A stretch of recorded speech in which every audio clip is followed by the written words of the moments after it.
ሎሚና ቲዩብ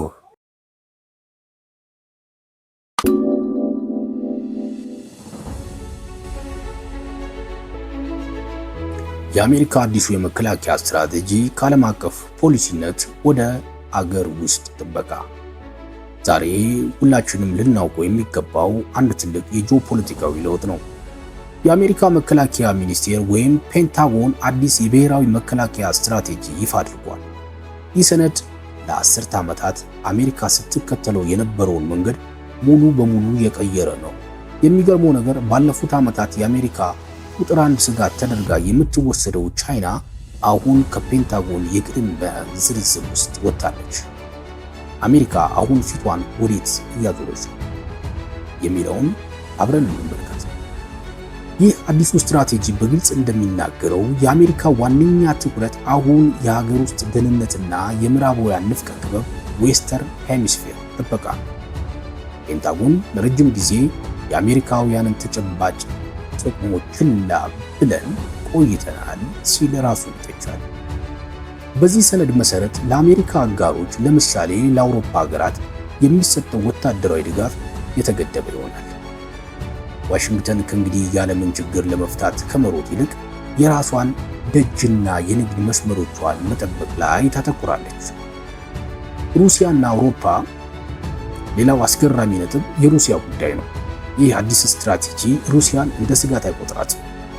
እንዲያውም ሩሲያ ሰነዱን ከራሴ ራዕይ ጋር በአብዛኛው የሚጣጣም ነው ስትል በደስታ ተቀብለዋለች። በተቃራኒው አሜሪካ አውሮፓን የምታይበት አይን ተቀይሯል። አውሮፓ የስልጣኔ ውድቀት እንደገጠማት በመግለጽ አሜሪካ ፊቷን ወደ ሰሜንና ደቡብ አሜሪካ አዙራለች። ይህ ለኔቶ አባል ሀገራት ትልቅ ድንጋጤና የፖለቲካ ራስ ምታት መሆኑ አይቀርም። ስትራቴጂው የፕሬዝዳንት ዶናልድ ትራምፕ አሜሪካ ትቅደም ፖሊሲ በተግባር የሚያጠናክር ነው። ባለፉት ወራት የታዩት እርምጃዎች የዚህ ማሳያ ናቸው። የቬንዙዌላው ፕሬዝዳንት ኒኮላስ ማዱሮ በአሜሪካ ኦፕሬሽን በቁጥጥር ስር ውለዋል።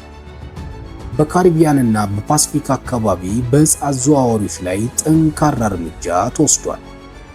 ትራምፕ ግሪንላንድን የአሜሪካ አካል ለማድረግ ያላቸውን ፍላጎት በይፋ ያራምዱ ሲሆን ይህ ለአሜሪካ ወታደራዊና የንግድ እንቅስቃሴ ወሳኝ እንደሆነ ይታመናል።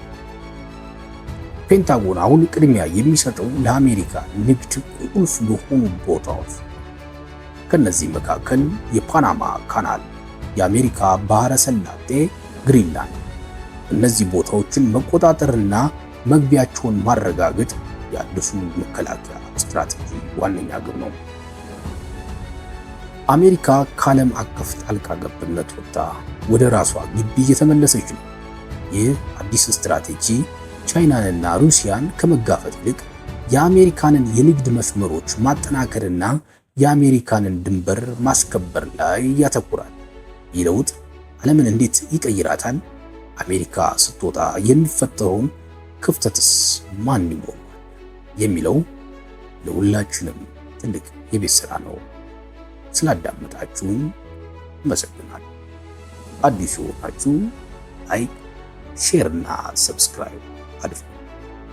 ፈጣን አዳዲስ መረጃዎች ወደ እናንተ ይደርሳሉ።